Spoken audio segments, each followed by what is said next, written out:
Hello class, Kim here with the discussion board for week 6. And the question is, identify one social, economic, or environmental justice issue in rural communities. Explain the issue and what you would do to address it. In the reading from Christianity and Social Worker on page 74, social justice is the virtue of working with others for others. This stuck out to me so much because it is everything. It is everything that a social worker is and what a social worker does. Something on page 318 of our text stood out to me. The roots of social workers' involvement is promoting social justice lie deep in the origins of the profession as contained in the writings of early social workers such as Mary Richmond and Jane Addams.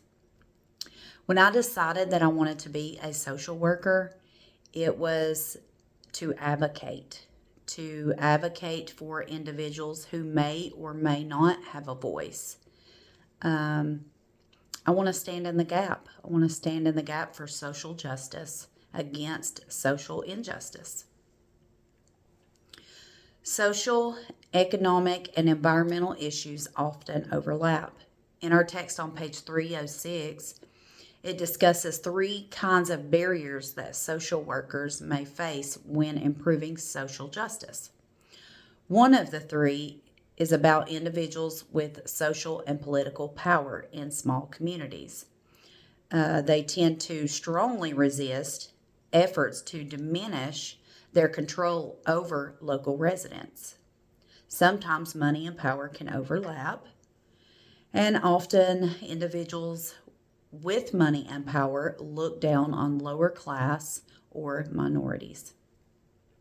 I grew up in a town, it's a rural town, where people who had money may have been overlooked by law enforcement.